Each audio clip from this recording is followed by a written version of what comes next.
আচ্ছা, আজকে যে ভিডিওটা তোমাদের সামনে নিয়ে এলাম এটা হচ্ছে পিবি ভ্যালি। এটা ব্যাংককের একটা জায়গা যেখানে আমরা পিকনিকে গেছিলাম। সেখান থেকে একটা স্পট ছিল দেখার জন্য। বিশাল এরিয়া নিয়ে এটা তৈরি হয়েছে। এটা হচ্ছে এখানে ওয়াইন তৈরি হয়। পিবি ভ্যালিতেই আমরা লাঞ্চ করেছিলাম, ওখানে থাই ফুড পাওয়া যায়, খেয়েছিলাম। তো এত বড় জায়গা যে এই বাগি করে আমাদের ঘুরতে হয়। দেখো আমার সাথে রিয়া রয়েছে, আবির রয়েছে, ওরা তোমাদের হাই করলো।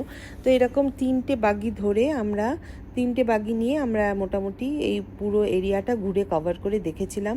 খুব সুন্দর, চারদিকে পাহাড় ঘেরা, মাঝখানে ভ্যালিটা, বিশাল এরিয়া। দেখতেই পাচ্ছ এত সুন্দর লাগছে দেখতে যে বলে বোঝাতে পারবো না। আমাদের ভীষণ ভালো লাগছিল, কিন্তু খুব গরম, তেমনি গরমও লাগছিল। অসম্ভব গরম পড়ে গেছে ব্যাংককেও। যদিও বা বলি যে ব্যাংককে ঠান্ডা পড়ে না, তবে ওয়েদারটা একটু সুদিং থাকে, বেশ ভালো লাগতো ডিসেম্বর জানুয়ারি। কিন্তু এত গরম পড়েছে আমি জানি না। এখানেও যেমন আমরা হোলি খেলি, এখানে সংক্রান্ত খেলা হয়, তো এই সময় জল নিয়ে খেলা হয়, তো সেই সময় অবধি যে কী অবস্থা হবে। আর দেখো এগুলো সব আঙুরের গাছ, লাল লাল কালো কালো থোকা থোকা আঙুর হয়ে আছে। এগুলো হাত দিতে দেয়নি, কিন্তু একটা জায়গায় আমাদের নামিয়েছিল, তো আমরা আঙুর পেয়ে দেখো আমিও যথারীতি বাকিদের মতো ভীষণ এক্সাইটেড হয়ে গেছিলাম। আঙুর দেখে হাত দিয়ে ধরে ধরে মনে ছিল একটা টপ করে পেরে খেয়ে নিই, কিন্তু ওরা চোখ দিয়ে দেখছিল যাতে কেউ না টাচ করে বা না তুলে নিয়ে খেয়ে নেয়। তো ভীষণ মজা লাগছিল আঙুরগুলো দেখে। প্রচুর ছবি তুলেছি আর প্রচুর মজা করেছি আঙুরগুলো দেখে, এবং এত ভালো লাগছিল, এত সেলফি তুলেছি, হেসে হাঁ করে শুয়ে বসে পারলে সবই হয়তো আমরা করতাম আঙুরগুলো নিয়ে। নেহাত আঙুরগুলো ওপরে ঝুলছিল বলে বসে বসে আর ছবি তোলা হয়নি। যাই হোক, কী সুন্দর দেখো, লাল হচ্ছে, একটুখানি সবুজ রয়েছে, কিছু কিছু লাল হয়ে গেছে।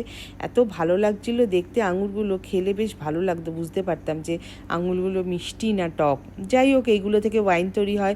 এখানে বেশ সুন্দর গরমের মধ্যে আমরা প্রচুর গলদঘর্ম করে অনেক ছবি টবি তুলে আমরা এরপরে এগিয়ে গিয়েছিলাম আস্তে আস্তে আমাদের যেখানে ওয়াইন তৈরি হয় সেই প্রসেসিংটা দেখতে। বেশ ভালোই লেগেছিল, কিন্তু কিছু দেখে কিছু লাভ নেই। তো যাই হোক, এইখানে দেখলাম যে কিভাবে ওরা প্রচণ্ড সুন্দর করে ইলাবোরেট করে আমাদের বুঝিয়ে বুঝিয়ে জানাচ্ছিল যে কিভাবে ওয়াইন তৈরি হয়, একটা চেম্বার থেকে আর একটা চেম্বার, এখানে দেখো এরম স্টোর হয়, কি হয় না হয়, অনেক কিছু বুঝিয়েছে। একটা কিছু পড়াশোনা করার মতো মন দিয়ে শুনিনি, কিন্তু ঘুরে ঘুরে দেখেছি। এখানে প্রচুর ভালোই লেগেছে এবং অনেক ছবিও তুলেছি। ছবি তুলতেও আমরা বাকি রাখিনি। তো বেশ ভালোই লেগেছে জায়গাটা। এই জায়গাটা ঠান্ডা ছিল, এসি ছিল, চিল্ড ছিল, কি ভালো লাগছিল। মনে হচ্ছিল এখানেই দাঁড়িয়ে থেকে এখানেই সব কিছু বল, এখানেই শুনি, আর কোথাও যাব না। তো যাই হোক, এই চেম্বারটা থেকে বেরিয়ে আমরা গেলাম আর এক চেম্বারের দিকে, যেখানে নাকি এগুলো আরও প্রসেসিং হয় অ্যান্ড অল দোজ। তো এই সব হয়ে টয়ে তারপরে গেলাম যেখানে স্টোর হয়, সেখানটাও বেশ ভালো। তো দেখো আমরা আস্তে আস্তে এগিয়ে গেছিলাম স্টোরেজের দিকে। সবাই অনেক আলোচনা, গভীর গভীর তত্ত্ব আলোচনা চলছিল ওয়াইন নিয়ে। তো আমি জাস্ট ভিডিও করতে ব্যস্ত ছিলাম। এইখানে হচ্ছে তৈরি হয় এবং এখানে স্টোর হয়। এইখানে স্টোর হওয়ার পরে এই দেখো একটা মজার জিনিস দেখাবো তোমাদেরকে। সেটা হচ্ছে আমাদের সবচেয়ে ছোট সদস্য, সেও চলে এসছে ওয়াইন টেস্টিংয়ে। কি মজাদার না? ও কি সুন্দর বাবা মার সাথে ঘুরে বেড়াচ্ছিল, কোনো ডিস্টার্ব করছিল না। ভাবছিলাম আর আমাদের ছেলে মেয়েগুলো কি বদ ছিল, প্রেমেও বসতো না, এত বদমাইশি করতো। যাই হোক, এখানে দেখো দেখে দেখে প্রচুর ছবি আবার আমরা এখানে তুলেছি। তুলে টুলে এবার চলে গেছিলাম, বেরিয়ে আমরা এগিয়ে গেছিলাম যেখানে খাই সেখানে। আমাদের পিকনিকের হত্যাকর্তা তিনিও ছবি তুলতে ব্যস্ত ছিলেন, আমাদের দেবুদা। তো যাই হোক, এরকমভাবে এইখানটা হচ্ছিল এখন ওয়াইন টেস্টিং। এখানে সবাইকে ওয়াইন টেস্ট করানো হবে।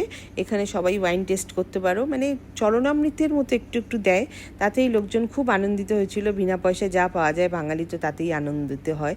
তো যাই হোক, এইরকম সুন্দর জায়গাটা, এখানে এসি ছিল, ফ্যান ছিল, দেখে আমরা একটু রিলিফ পেয়েছিলাম যে বাহ, খুব ভালো, এখানটা বসে খানিকক্ষণ একটুখানি গল্প করা যাবে।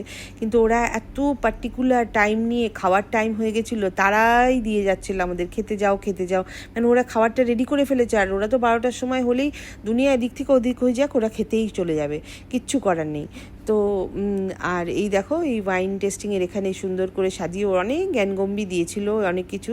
আমার তো স্ন্যাক্সের দিকে নজর ছিল। আর এই দেখেন, এখানে বাচ্চাদের জুস ছিল, হ্যাঁ, আঙুরের জুস, তো আমিও সেটাই নিয়েছিলাম। আর এখানে ওয়াইনের সাথে কিছু স্ন্যাক্স দিয়েছিল, স্ন্যাক্সটাও নিয়েছিলাম। বেশ স্ন্যাক্সটা বেশ ভালো ছিল, গ্রেপস ছিল। আমরা একটুখানি কেত মারলাম, একটু বুমেরাং করলাম, করে আমরা টেস্টিংটা শেষ করলাম।